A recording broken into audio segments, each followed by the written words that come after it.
Hi ಎಲ್ಲರಿಗೂ ಚಿನ್ಕೊಳ್ಳಿ ನಮ್ಮ ಚಾನಲ್ಗೆ ಸ್ವಾಗತ. ಇವತ್ತು ನಮ್ಮ ಮನೇಲಿ ಎಗ್ ರೈಸ್ ಮಾಡ್ತಿದ್ದಾರೆ. ಅದಕ್ಕೆ ಬೇಕಾಗಿರೋದು ಈರುಳ್ಳಿ, ಮೆಣಸಿನ್ಕಾಯಿ, ಕರಿಬೇವು, ಆಮೇಲೆ ಕೊತ್ತಂಬರಿ, ಆಮೇಲೆ ಚಿಲ್ಲಿ ಪೌಡರ್, ಗರಂ ಮಸಾಲ ತಗೊಂಡಿದ್ದೀವಿ.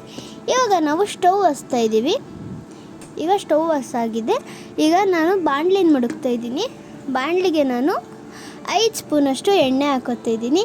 ಇವಾಗ ನಾವು ಮಾಡ್ತಿರೋದು ಎಗ್ ರೈಸ್ ಅಲ್ವಾ, ಸೊ ಅದಕ್ಕೆ ಅದು ಟೇಸ್ಟ್ ಚೆನ್ನಾಗಿ ಬರಬೇಕಂದ್ರೆ ಜಾಸ್ತಿನೇ ಎಣ್ಣೆ ಹಾಕೋಬೇಕು. ಸೊ ಅದಕ್ಕೋಸ್ಕರ ನಾನು 5 ಸ್ಪೂನಷ್ಟು ಎಣ್ಣೆನ ಹಾಕ್ಕೊಂಡಿದ್ದೀನಿ.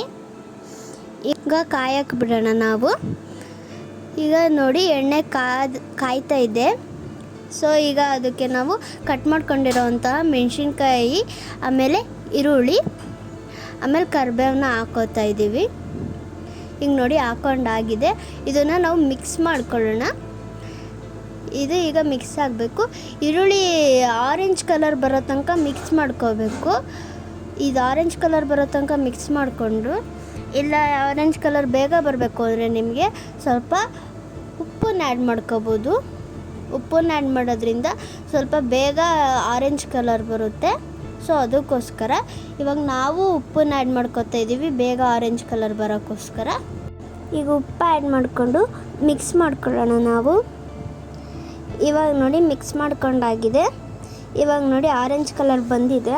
ಸೊ ಈಗ ಇದಕ್ಕೆ ನಾವು ಕಟ್ ಮಾಡ್ಕೊಂಡಿರೋ ಅಂತಹ ಕೊತ್ತಂಬರಿನ ಹಾಕ್ಕೊಳ್ಳೋಣ. ಕೊತ್ತಂಬರಿನ ಹಾಕ್ಕೊಂಡು ಇದು ಈರುಳ್ಳಿ ಆಮೇಲೆ ಕರಿಬೇವು ಮೆಣಸಿನ್ಕಾಯಿ ಜೊತೆ ಮಿಕ್ಸ್ ಆಗಬೇಕು. ಅಲ್ಲಿ ತನಕ ನಾವು ಮಿಕ್ಸ್ ಮಾಡ್ಕೋಬೇಕಾಗುತ್ತೆ. ಈಗ ನೋಡಿ ಮಿಕ್ಸ್ ಆಗಿದೆ. ಎಷ್ಟು ಚೆನ್ನಾಗಿ ಬಂದಿದೆ ಅಂತ ನೋಡ್ಬೋದು ನೀವು. ವಾವ್, ಎಷ್ಟು ಚೆನ್ನಾಗಿ ಬಂದಿದೆ ಅಲ್ವಾ. ಈಗ ನಾವು ಶುಂಠಿ ಬೆಳ್ಳುಳ್ಳಿ ಪೇಸ್ಟ್ನ ತಗೊಂಡು 2 ಸ್ಪೂನಷ್ಟು ಶುಂಠಿ ಬೆಳ್ಳುಳ್ಳಿ ಪೇಸ್ಟ್ ಹಾಕೋತಾ ಇದ್ದೀವಿ. ಇಲ್ಲ ನಾವು 1 ಸ್ಪೂನ್ ಹಾಕೋಬೋದು, ಏನು ಪ್ರಾಬ್ಲಮ್ ಇರಲ್ಲ. ಈಗ ಇದನ್ನು ನಾವು ಮಿಕ್ಸ್ ಮಾಡ್ಕೊಳ್ಳೋಣ. ಇದು ಅದ್ರ ಜೊತೆ ಸೆಟ್ ಆಗಬೇಕು. ಈ ಥರ ಎಲ್ಲ ಸೆಟ್ ಆದಾಗ ತುಂಬ ಚೆನ್ನಾಗಿ ಟೇಸ್ಟ್ ಬರುತ್ತೆ. ಈಗ ನಾವು ಚಿಲ್ಲಿ ಪೌಡರ್ನ ತಗೊಂಡು ಚಿಲ್ಲಿ ಪೌಡರ್ನ ಹಾಕ್ಕೊಳ್ಳೋಣ. ಚಿಲ್ಲಿ ಪೌಡರ್, ಗರಂ ಮಸಾಲ 2 ಹಾಕ್ಕೊಳ್ಳೋಣ. ಈಗ ನೋಡಿ ಎಷ್ಟು ಚೆನ್ನಾಗಿ ಬಂದಿದೆ ಅಂತ. ಟೇಸ್ಟ್ ಮಾತ್ರ ಅಲ್ಟಿಮೇಟಾಗಿ ಬರುತ್ತೆ. ನೀವು ಇದನ್ನು ಟೇಸ್ಟ್ ಮಾಡಲೇಬೇಕು. ಈ ವಿಡಿಯೋ ನೋಡ್ತಿರೋ ಪ್ಲೀಸ್ ಲೈಕ್ ಆ್ಯಂಡ್ ಸಬ್ಸ್ಕ್ರೈಬ್ ಮಾಡಿ, ಹಾಗೆ ಬೆಲ್ ಬಟನ್ ಕೂಡ ಕ್ಲಿಕ್ ಮಾಡಿ. ಈಗ ನಮಗೆ ಕರೆಕ್ಟಾಗಿ ಬೇಕಾಗಿರೋ ಅಷ್ಟು ಉಪ್ಪು ಹಾಕ್ಕೊಳ್ಳೋಣ. ಉಪ್ಪು ಹಾಕ್ಕೊಂಡು ಈಗ ಮಿಕ್ಸ್ ಮಾಡ್ಕೊಳ್ಳೋಣ. ಕರೆಕ್ಟಾಗಿ ಟೇಸ್ಟ್ ರುಚಿಗೆ ತಕ್ಕಷ್ಟು ಉಪ್ಪು ಹಾಕ್ಕೊಂಡು ಮಿಕ್ಸ್ ಮಾಡ್ಕೊತಾ ಇದ್ದೀವಿ. ಈಗ ಉಪ್ಪು ಇದ್ರ ಜೊತೆ ಮಿಕ್ಸ್ ಆಗಬೇಕು. ಸೊ ಅದಕ್ಕೋಸ್ಕರ ಫ್ಲೇಮ್ನ ಸ್ವಲ್ಪ ಕಮ್ಮಿ ಮಾಡ್ಕೊಂಡು ಮಿಕ್ಸ್ ಮಾಡ್ಕೊತಾ ಇದ್ದೀವಿ. ನೋಡಿ ಎಷ್ಟು ಚೆನ್ನಾಗಿದೆ ಅಂತ. ಇದನ್ನು ಹಂಗೆ ಮಿಕ್ಸ್ ಮಾಡಿಬಿಟ್ಟು ಸ್ವಲ್ಪ ಇದನ್ನು ಬೇಯಕ್ಕಂಗೆ ಬಿಡೋಣ ಇನ್ನೊಂದು ಸ್ವಲ್ಪ. ಈಗ ನಾವು ಮೊಟ್ಟೆನ ತಗೊಂಡಿದ್ದೀವಿ, 4 ಮೊಟ್ಟೆ ತಗೊಂಡು ಈ 4 ಮೊಟ್ಟೆನೂ ಒಡೆದು ಇದರೊಳಗಡೆ ಹಾಕೊಳ್ಳೋಣ. ನಾವು ಮಾಡಿರೋ ಅಂಥ ಗೊಜ್ಜಿಗೆ ಮೊಟ್ಟೆ ಒಡೆದು ಹಾಕ್ಕೊಂಡ್ರೆ, ನಾನು 4 ಮೊಟ್ಟೆ ಒಡೆದು ಹಾಕ್ಕೊಂಡಿದ್ದೀನಿ. ಎಲ್ಲ ಮೊಟ್ಟೆನ ಒಂದೊಂದಾಗೆ ಹೊಡಿತಾ ಇದ್ದೀನಿ. ಎಷ್ಟು ಚೆನ್ನಾಗಿ ಬಂದಿದೆ. ಈಗ ಇದ್ರ ಜೊತೆ ಹಾಕೊಂಡು ಮಿಕ್ಸ್ ಮಾಡಿದ್ರೆ ನಮ್ಮದು ಗೊಜ್ಜು ರೆಡಿ ಆಗುತ್ತೆ. ನೋಡಿ ಈಗ ಮಿಕ್ಸ್ ಮಾಡ್ಕೊತಾ ಇದ್ದೀವಿ. ಈ ಮೊಟ್ಟೆ ಎಲ್ಲ ಬೇಯಬೇಕು. ಅಲ್ಲಿ ತನಕ ಈ ಥರ ಮಿಕ್ಸ್ ಮಾಡ್ಕೊತಾ ಇರ್ಬೇಕು ನಾವು. ಈ ಥರ ನೀರು ಥರ ಆಗುತ್ತೆ. ಅಯ್ಯೋ ಹಾಳಾಯಿತು ಅಂತ ಅಂದ್ಕೋಬೇಡಿ, ಹಿಂಗೆ ಆಗೋದು.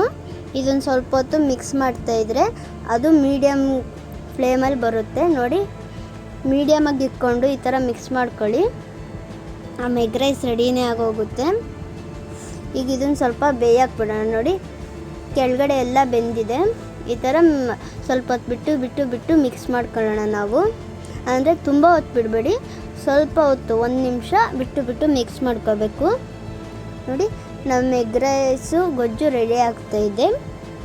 ಈ ಥರ ಎಲ್ಲ ಮಿಕ್ಸ್ ಮಾಡ್ಕೋಬೇಕು ನಾವು ಕರೆಕ್ಟಾಗಿ. ಇವಾಗ ನೋಡಿ ಎಲ್ಲ ಮಿಕ್ಸ್ ಮಾಡ್ಕೊಂಡಾಗಿದೆ. ನೋಡಿ ಈ ಥರ ಬರುತ್ತೆ ಲಾಸ್ಟಿಗೆ. ಈಗ ನಾವು ಕುಕ್ಕರಲ್ಲಿ ಅನ್ನನ ಇಕ್ಕಿದ್ವಿ. ಈಗ ಅನ್ನ ಆಗಿದೆ. ಸೊ ಈಗ ಅದನ್ನು ಸೈಡ್ಗೆ ಇಕ್ಕೊಳ್ಳೋಣ. ಅನ್ನನ ಸೈಡ್ಗೆ ಇಕ್ಕೊಂಡು ಇವಾಗ ಇದನ್ನು ಮಿಕ್ಸ್ ಮಾಡೋಣ. ನೋಡಿ ಎಷ್ಟು ಬಿಸಿಯಾಗಿ ಎಷ್ಟು ಚೆನ್ನಾಗಿ ಬಂದಿದೆ ಅಂತ ನೋಡ್ಬೋದು ನೀವು. ವಾವ್, ನೋಡ್ತಾ ಇದ್ರೇ ತಿನ್ನಬೇಕು ಅನಿಸುತ್ತೆ. ಗೊಜ್ಜು ಎಷ್ಟು ಚೆನ್ನಾಗಿ ಕಾಣ್ತಿದೆ ಅಂತ ಅನಿಸುತ್ತಲ್ವ.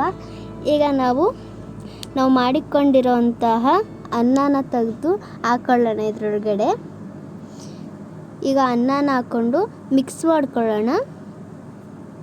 ವಾವ್, ಎಷ್ಟು ಚೆನ್ನಾಗಿ ಬಂದಿದೆ. Wow, ultimate smell. ಇದ್ರ ಟೇಸ್ಟ್ ಮಾತ್ರ ಸೂಪರಾಗಿದೆ. ವಾವ್, ನೀವು ಟ್ರೈ ಮಾಡಲೇಬೇಕಿದನ್ನು. ಎಷ್ಟು ಚೆನ್ನಾಗಿ ಬಂದಿದೆ. ಈ ವಿಡಿಯೋ ನೋಡ್ತಿರೋರು ಪ್ಲೀಸ್ ಲೈಕ್ ಆ್ಯಂಡ್ ಸಬ್ಸ್ಕ್ರೈಬ್ ಮಾಡಿ, ಟ್ರೈ ಮಾಡಿ, ಕಮೆಂಟು ಕೂಡ ಮಾಡಿ. Thank you.